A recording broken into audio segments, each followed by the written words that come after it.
Je suis agriculteur à Saint-Rémy-sur-Bussy, c'est à l'est, 25 km à l'est de Châlons, en Champagne. D'accord. Et alors, vous êtes président de la REP? Je suis président de la REP. Donc la REP, c'est une association effectivement qui regroupe bon nombre d'organisations professionnelles agricoles de Champagne-Ardenne, les chambres d'agriculture, les instituts techniques, Arvalis, Cetium et ITB, et bon nombre de coopératives et de négociants de la région. D'accord. Vous travaillez sur quelle problématique? Alors on a travaillé beaucoup sur la migration de l'azote dans les nappes et on travaille maintenant sur la migration des molécules phytosanitaires dans ces nappes. D'accord. Au niveau de l'azote, qu'est-ce que vous avez trouvé d'intéressant? Au niveau de l'azote, on a donc trouvé des choses vraiment intéressantes. Au bout de 15 ans d'études, on a effectivement mis en avant le fait que le facteur diminution des doses azotées était peu important pour la diminution des reliquats azotés et donc des fuites de nitrate dans les nappes, était peu pertinente, alors que l'implantation de cultures intermédiaires est la technique culturale qui permet d'améliorer sensiblement cette diminution de la pollution. Cette diminution de la pollution, oui. D'accord. Alors, en SIPAN, vous préconisez donc l'implantation de SIPAN? Alors, on la préconise bien entendu depuis de nombreuses années et elle est maintenant de toute façon sur notre région Champagne-Crayeuse rendue pratiquement obligatoire dans le cadre de la directive nitrate. Cette année 90% de couverture, l'année prochaine 100%. D'accord. Et au niveau travail du sol alors?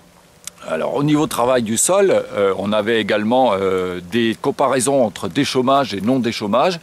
Il est sûr que plus on travaille le sol, plus on a de migration d'azote dans les nappes, mais... Par minéralisation. Minéralisation et ensuite migration, mais c'est un facteur qui est loin d'être équivalent à ce qu'on peut gagner au niveau SIPAN. C'est un facteur négatif, mais relativement faible. D'accord. Donc vous conseillez vraiment d'implanter des SIPAN, même là où c'est pas obligatoire. Voilà. Il y a vraiment à gagner, aussi bien au niveau économique pour l'agriculteur que pour l'environnement. Alors, moi je vous ai parlé pour l'instant de la question environnementale, c'est-à-dire qu'il y a moins de migration d'azote dans les nappes, ça c'est sûr. Le deuxième point important, Champagne-Crayeuse, qu'on ne retrouve pas dans bon nombre d'autres essais en France, sur d'autres types de sols, c'est qu'on déplafonne les rendements. C'est-à-dire que la superposition, tous les ans presque, de couverture hivernale, fait que, au bout d'un certain nombre d'années, on gagne en rendement de 5 à 10% sur à la fois de l'orge, du blé et des betteraves. Dans un contexte particulier de terre blanche, qu'on ne retrouve pas forcément dans d'autres coins de la France, et grâce à un enrichissement de la matière organique, on ne sait pas très bien grâce à quoi. Mais il y a un effet, on constate un effet déplafonnement et donc un effet d'une amélioration de production. Alors maintenant, depuis 2 ans, donc on a reconverti, j'allais dire, l'essai, donc mis de nouveaux objectifs qui cette fois-ci sont toujours sur la migration, bien sûr, des molécules, des molécules chimiques, mais cette fois-ci sur les phytosanitaires. Est-ce que les SIPAN apportent quelque chose là-dessus? Toujours avec les mêmes partenaires, donc coopératives, instituts, etc. Et on ne sait pas, on a plusieurs parcelles évidemment expérimentales et on étudie d'abord plusieurs points, mais principalement la réduction des intrants.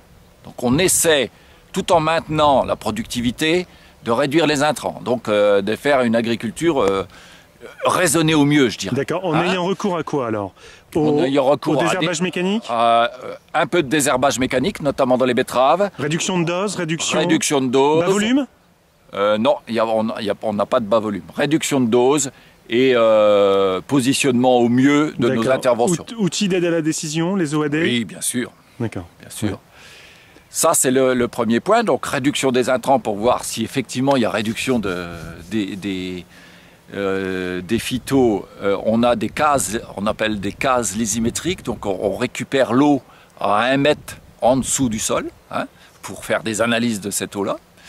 Et ensuite, on a d'autres facteurs qu'on ne peut étudier. C'est effectivement à nouveau les SIPAN pour voir si ils ont une influence sur la réduction de ces molécules en profondeur. On a aussi le labour et le non-labour. Est-ce que le fait de ne pas travailler le sol permet d'accumuler la matière organique en surface et peut-être de dégrader les molécules et de réduire leur migration? Où sont ces parcelles en fait? À Tibi, À sur Tibi. le site de Tibi, toujours ce même site dont on connaît parfaitement l'historique depuis 20 ans maintenant, et autrefois azote, maintenant phytosanitaire. D'accord, très bien. On a même une parcelle bio, je ne vous cache pas, enfin bio, une parcelle non intrant, zéro intrant, sur lesquelles on mesure aussi à 1 mètre sous terre pour voir en combien de temps finalement on récupère une eau sans... Et alors? Alors, pour l'instant, on n'a pas de résultat puisque depuis 1 an et demi seulement, on ne met pas d'intrant. Vous êtes en bio depuis 1 an et demi. Voilà. D'accord, donc on se reverra. Ouais. Merci.